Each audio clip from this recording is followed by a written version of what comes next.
Alright, YouTube, I'm making a video, kind of like a conspiracy rabbit hole video on, to me, what I believe on how the white slash Jewish elite forced Michael Jackson to become white. Okay, let me explain it. Okay, like when Michael Jackson, right, during like the Thriller era, when Michael Jackson made the Thriller album, right. When you look at like the occult symbol, I mean the occult quote in the beginning of the Michael Jackson Thriller video, it's like Michael said he wasn't practicing the occult in Thriller, right? What I believe personally, though, I believe personally when Michael Jackson made Thriller, which is his best album, one of the most iconic albums of all time, right? I believe the white Jewish elite they tapped Michael. They said, "Come here,"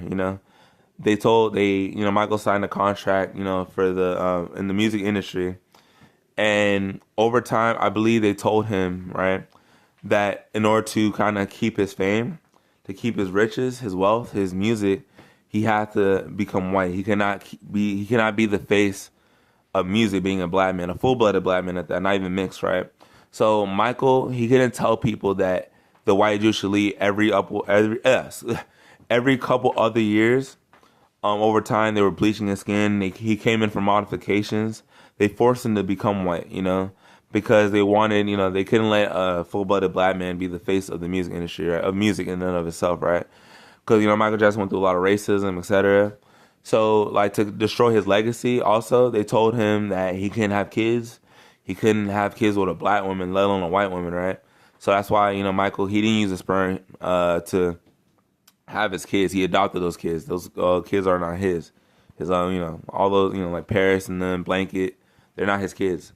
So Michael, since he signed that contract with Thriller, ever since then Michael Jackson was like kind of like a not like a puppet, but he was owned by the music industry, right? By the white Jewish industry, right? But Michael, I believe because Michael never told why he became white. People say vitiligo, but I don't really believe that. But Michael didn't hate himself. Let me explain it, right? Whenever people ask Michael why he became white, he never really explained why, right? But Michael, I feel like he couldn't say why because Michael was kind of he was locked and chained up. You know, um, he had to keep his lips sealed because the white Jewish elite said he can't speak on why he changed because it was over time, it was gradual. And Michael changed into a white man immediately after Thriller. It would have been weird. It would have been awkward. It wouldn't have flowed, right? People wouldn't have went with it. But as soon as Michael, made Thriller, like you see bad, like Michael started bleaching his skin. He started getting more nose jobs. His hair started getting killer there. His hair started getting more relaxed, right? His chin changed.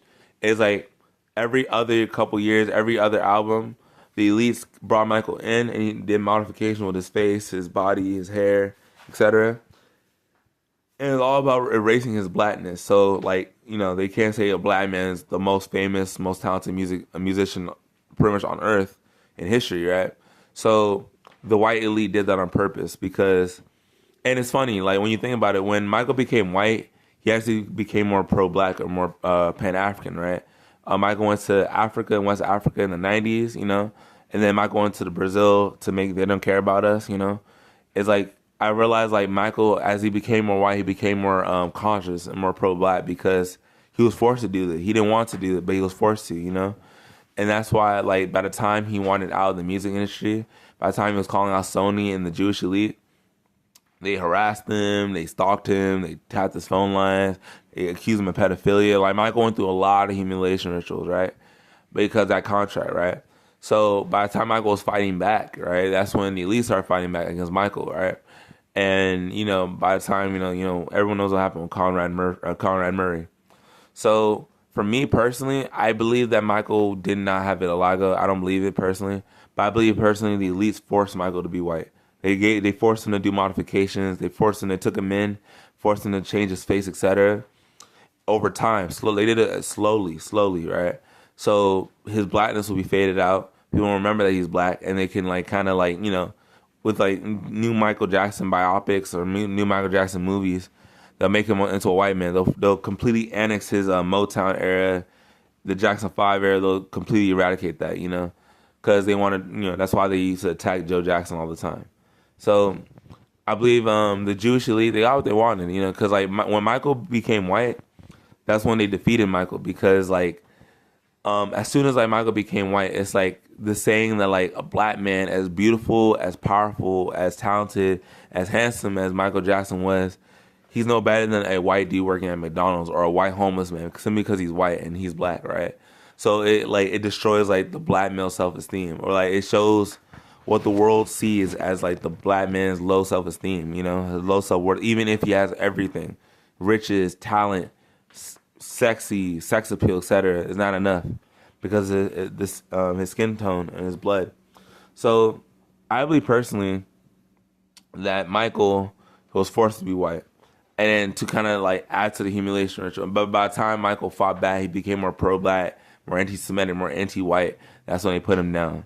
So, and that's why I say Michael, Michael, as a full-blooded black man, being the face of music itself, or the face of the music industry, the white elite didn't want that at all because they were jealous of him. And Michael was a prisoner of his own beauty, you know, and that's why Michael went through a lot of humiliation rituals. He couldn't trust no one. That's why he went to kids. He didn't trust his family. He didn't trust his. Michael had no friends, so he went to kids because kids were innocent, right? So there was no pedophilia or pedo allegations because Michael knew that the only people he could trust is kids and animals. That's why Neverland had nothing but animals and kids. So that's why I feel Michael was forced to become white by the white Jewish elite. They forced him to take modifications, change his nose, etc. Michael, in the beginning, feel that occult message, which is true. Michael signed that letter because he wanted the music, he wanted the fame, but it was too late to turn back. And then they forced him to change his look, change that, and he did it. All right, but he couldn't say why. He couldn't tell why. He had to say, oh, he hated himself. He bleached, he hated, he hated black women or whatever. But Michael couldn't say it, and he never said it, right? But now I'm saying that he was forced to, and it shows you that like the elites, they want to phase out like if a black man. Everyone knows that when a black man does something great or amazing, they want to phase you out as if you never existed, and that's what they're doing. That's what they did to Michael. I say Michael lost because when Michael became white, though, you see how like they started making fun of him even more. So all these movies, all these horror movies, making fun of Michael's looks, laughing at Michael, mocking him. It's like as soon as he did that, like everyone knew like it was like a humiliation ritual, and then Michael went through it to keep his power, right? But and in the end, Michael couldn't take it. That's why Michael became more pro-black. That's why he made that song, "Just Leave Me Alone." All the tabloids. He went through the rituals, right? And so that's why I say Michael was forced to become white. He didn't want to be white, but he was forced to. And yeah, and that's why Michael's legacy was destroyed. Look, the white elite made Leaving Neverland, all this pedo smearing movies and documentaries, and now they're making a Michael Jackson biopic, right? To further exploit Michael Jackson's name, right? And Sony still owns his music, the same people that destroyed him. So that's why I say Michael's story was a black man, just like Icarus. He flew too high to the sun. They brought him down because the jealousy and the beauty. So yeah, Michael Jackson was forced to become white. He didn't. Yeah. That's it. Yeah, that's it.